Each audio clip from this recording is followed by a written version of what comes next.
नमस्कार दोस्तों, स्वागत है आप सभी का आपके अपने YouTube channel Shyam class study में। साथियों, आज की इस वीडियो में यूपी पुलिस भर्ती परीक्षा 2024 में पूछे जाने वाले हिंदी के 37 अति महत्वपूर्ण प्रश्नों का प्रैक्टिस सेट लेकर के आऊँ प्यारे साथियों। और ये प्रैक्टिस सेट आप एसएससी जीडी के भी लिए ले सकते हैं, क्योंकि एसएससी जीडी में आपको हिंदी के 20 प्रश्न देखने को मिलेंगे।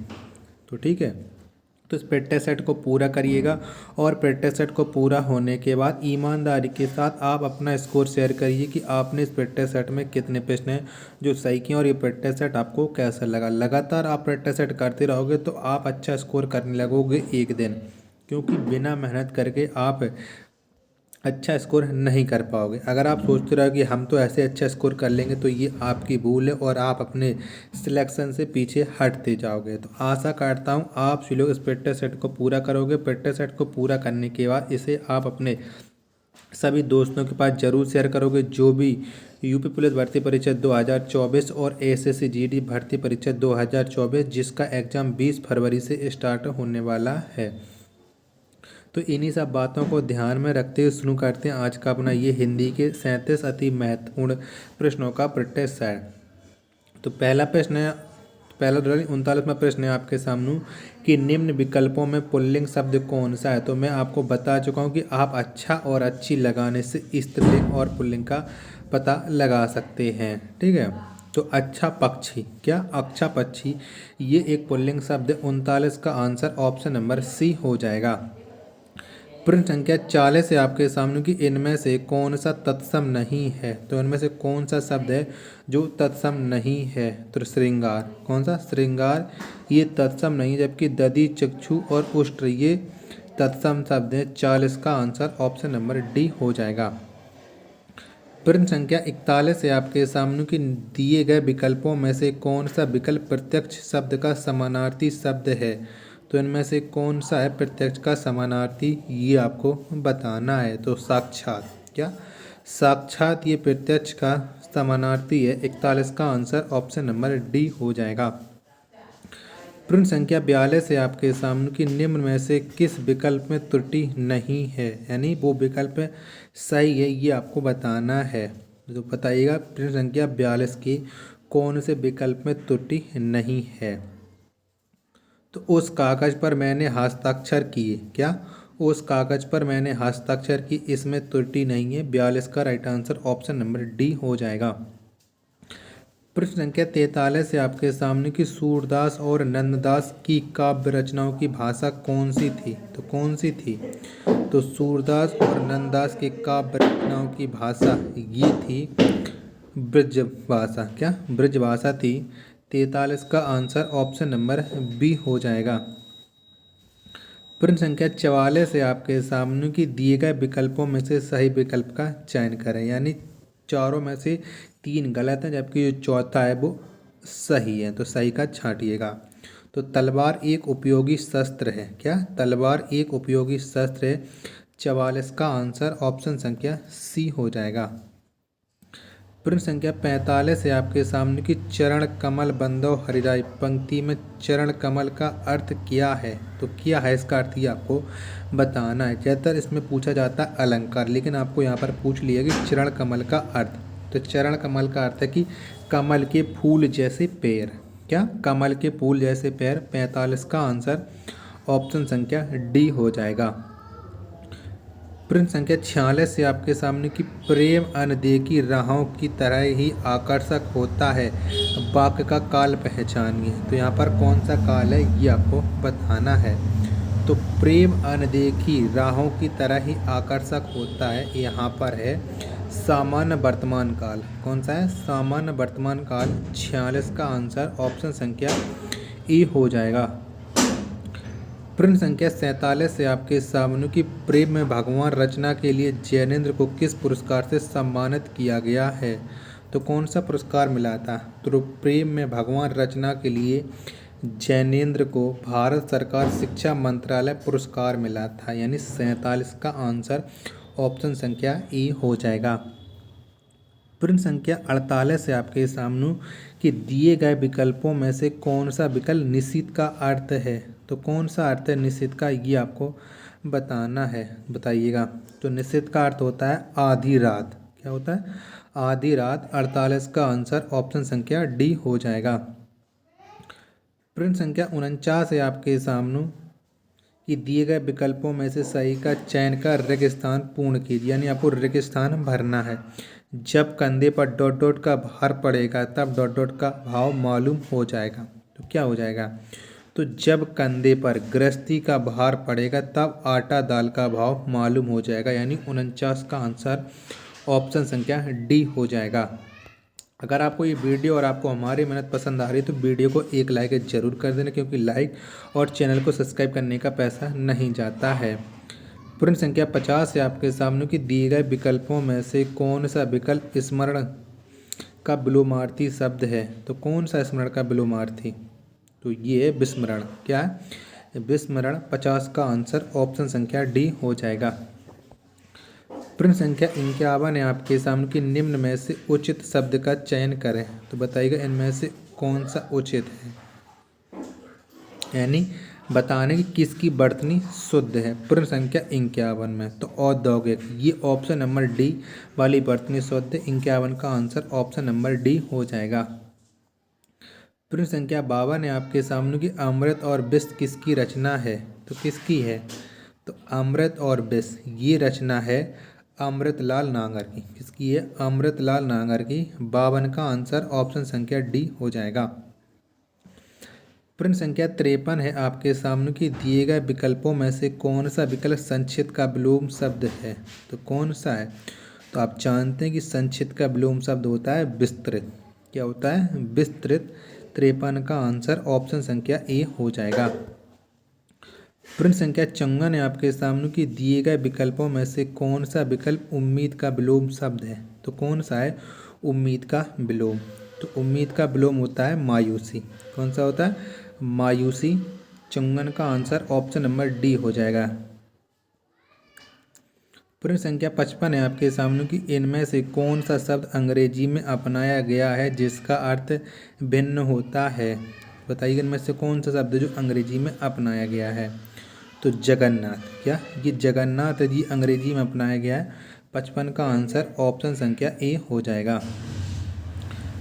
प्रश्न संख्या 56 है आपके सामने किस शब्द में गण का प्रयोग करके बहुवचन नहीं बनाया जा सकता है। तो किस में नहीं कर सकते हैं? तो देवी में। देवी में गण का प्रयोग करके बहुवचन नहीं बना सकते हैं, बाकी के सभी में गण का प्रयोग करके हम बहुवचन बना सकते हैं। 56 का आंसर ऑप्शन संख्या ए हो जाएगा। प्रश्न संख्या 57 है आपके सामने की लोकायतन कृति के लिए सोवियत लैंड नेहरू पुरस्कार किसे दिया गया था। तो किसे दिया गया था? तो लोकायतन कृति के लिए जो सोवियत लैंड नेहरू पुरस्कार ये मिला था सुमित्रा नंदन पंत को। किसे? सुमित्रा नंदन पंत को। 57 का आंसर ऑप्शन संख्या बी राइट आंसर हो जाएगा। प्रश्न 58 है आपके सामने कि डॉट डॉट स्त्रीलिंग शब्द होते हैं। तो इनमें से कौन से होते हैं जो स्त्रीलिंग होते हैं? बताइएगा 58 का राइट आंसर। तो नक्षत्रों के नाम। क्या? नक्षत्रों के नाम जो होते हैं वो स्त्रीलिंग होते हैं। 58 का आंसर ऑप्शन संख्या सी हो जाएगा। प्रश्न संख्या 59 है आपके सामने कि दिए गए विकल्पों में से सही का चयन कर रिक्त स्थान पूर्ण कीजिए। करिएगा, बताइएगा। तो परभृत डॉट डॉट का पर्याय है। तो किसका पर्याय है? तो ये जो परभृत है ये कोयल का पर्यायवाची है। किसका है? कोयल का है। 59 का आंसर ऑप्शन संख्या ए हो जाएगा। प्रश्न संख्या 60 है आपके सामने कि सालों बाद उसका प्रवासी पति लौटा है। इस वाक्य में कौन सा शब्द विशेषण है? तो कौन सा है? बताइएगा। तो सालों बाद उसका प्रवासी पति लौटा, इसमें जो विशेषण है वो प्रवासी शब्द है जो विशेषण है। 60 का आंसर ऑप्शन संख्या सी इसका राइट आंसर हो जाएगा। प्रश्न संख्या 61 है आपके सामने कि इन वाक्यों का सही क्रम में लगाइएगा। तो सही क्रम में लगाना है जिससे एक आपको रियल अर्थ निकल के आ जाएगा। तो रावण पहले पढ़ लेते हैं कि ए में है रावण तो सिर्फ रावण है। बी में है रावण दुनिया के इस नाम का दूसरा कोई व्यक्ति नहीं है। सी है राजाधिराजा लंकाधिपति महाराज रावण को दशानन भी कहती हैं, और डी है राम तो बहुत मिल जाएंगे लेकिन रावण नहीं। तो चलिए, तो पहले सबसे पहले आएगा कि रावण दुनिया में इस नाम का कोई दूसरा व्यक्ति नहीं है। राम तो बहुत मिल जाएंगे लेकिन रावण नहीं। रावण तो रावण है। राज राजाधिराजा लंकाधिपति महाराज रावण को दशानन भी कहते हैं, यानी जो ऑप्शन नंबर सी है ये राइट आंसर हो जाएगा 61 का, ऑप्शन संख्या सी। प्रश्न संख्या 62 है आपके सामने कि सुधि शब्द के अंत में क्या जोड़ने पर शब्द बहुवचन बन जाएगा। तो क्या जोड़ने से बन जाता है, तो सुधि शब्द के अंत में जन जोड़ने से, क्या जन जोड़ने से ये बहुवचन बन जाता है। 62 का आंसर ऑप्शन संख्या ए हो जाएगा। प्रश्न संख्या 63 है आपके सामने कि निम्न विकल्पों में से पुल्लिंग शब्द कौन सा है। तो बताइएगा इनमें से कौन सा शब्द है जो पुल्लिंग है। यानी आपको बता चुका हूँ कि अच्छा और अच्छी लगाने से आप स्त्रीलिंग और पुल्लिंग का पता लगा सकते हैं। तो अच्छा कुटुंब, क्या अच्छा कुटुंब ये पुल्लिंग है। 63 का आंसर ऑप्शन संख्या सी हो जाएगा। प्रश्न संख्या 64 है आपके सामने किसी की या का डॉट डॉट पाकर उसके प्रति डॉट डॉट का भाव प्रकट करना आवश्यक है। तो क्या होना चाहिए बताइएगा। तो किसी की सहायता पाकर उसके प्रति कृतज्ञता का भाव प्रकट करना चाहिए। 64 का आंसर ऑप्शन संख्या डी हो जाएगा। प्रश्न संख्या 65 है आपके सामने की परीक्षा में कठिन प्रश्नों को देखकर मेरी अक्ल चकराने लगी। वाक्य में आए मुहावरे का अर्थ कौन सा विकल्प दर्शाता है। तो यानी इस जो मुहावरा इसको आपको अर्थ बताना है कि इसका अर्थ क्या हो जाएगा। तो परीक्षा में कठिन प्रश्नों को देखकर मेरी अक्ल चकराने लगी, इसका अर्थ होता है कुछ समझ में ना आना। यानी 65 का आंसर ऑप्शन संख्या डी इसका राइट आंसर हो जाएगा।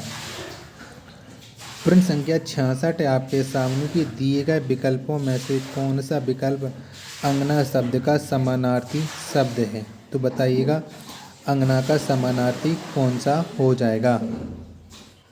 तो इसका जो समानार्थी होता है वो होता है स्त्री। क्या होता है, स्त्री होता है। 66 का आंसर ऑप्शन संख्या ए हो जाएगा। प्रश्न संख्या 70 है आपके सामने, क्योंकि जो 67, 68, 69 ये प्रश्न थे ये थे गद्यांश के, तो इसलिए मैंने उनको स्किप कर दिया, क्योंकि गद्यांश आपको कराएंगे तो आप ज़्यादा बड़ी वीडियो हो जाएगी, और गद्यांश को तो हर कोई पढ़ करके अर्थ निकाल लेता है। प्रश्न संख्या 70 है आपके सामने कि सब्ज बाग दिखाना इस मुहावरे का अर्थ क्या है। तो क्या है, तो सब्ज बाग दिखाना इस मुहावरे का अर्थ होता है झूठे वादे करना। क्या, झूठे वादे करना। 70 का आंसर ऑप्शन संख्या डी हो जाएगा। प्रश्न 71 है आपके सामने कि दिए गए विकल्पों में से शुद्ध वाक्य छांटिए। तो बताइएगा इनमें से कौन सा वाक्य है जो शुद्ध है। तो बताइएगा प्रश्न संख्या 71 में कौन सा जो है वो शुद्ध है। तो गांधी जी ईश्वर के पक्के भक्त ये शुद्ध, बाकी के सभी अशुद्ध। 71 का आंसर ऑप्शन संख्या सी हो जाएगा। प्रश्न संख्या 72 है आपके सामने की काली घटा का घमंड घटा पंक्ति में प्रयुक्त अलंकार पहचानिए। तो बताइए इसमें कौन सा अलंकार है। तो काली घटा का घमंड घटा, इसमें अलंकार है यमक अलंकार। कौन सा है, यमक अलंकार। 72 का आंसर ऑप्शन नंबर डी हो जाएगा। प्रश्न 73 है आपके सामने की काजल की रेख सी कतार है खजूर की, इस पंक्ति में अर्थालंकार का कौन सा भेद झलकता है। तो कौन सा अलंकार बताइएगा। तो काजल की रेख सी कतार है खजूर की, इसमें जो अलंकार है वो है उपमा अलंकार। कौन सा है, उपमा अलंकार। 73 का आंसर ऑप्शन नंबर बी हो जाएगा। प्रश्न संख्या 74 है आपके सामने की खिचड़ी किस प्रकार का शब्द है। तो किस प्रकार का है, तो खिचड़ी ये एक देशज शब्द है। कैसा, खिचड़ी एक देशज शब्द है। 74 का आंसर ऑप्शन संख्या ए हो जाएगा। प्रश्न संख्या 75 और लास्ट प्रश्न है प्यारे साथियों आज के पेट्टा सेट का कि आए थे हरि भजन को ओटन लगे कपास, कहावत का अर्थ कौन से विकल्प में बताया गया है। तो इसमें कौन सा अर्थ बताइएगा। तो आए थे हरि भजन को ओटन लगी कपास, इस कहावत का अर्थ है कि किसी कार्य विशेष की उपेक्षा कर किसी अन्य कार में लग जाना। 75 का आंसर ऑप्शन संख्या ए हो जाएगा। तो प्यारे साथियों, अगर आपको ये प्रैक्टिस सेट पसंद आया हो तो वीडियो को लाइक कर देना। चैनल को आपने अभी तक सब्सक्राइब नहीं किया होगा तो चैनल को आप जरूर सब्सक्राइब कर लीजिएगा। मिलते हैं अपन नेक्स्ट वीडियो तथा नेक्स्ट प्रैक्टिस सेट में, तब तक के लिए धन्यवाद है। जय हिंद।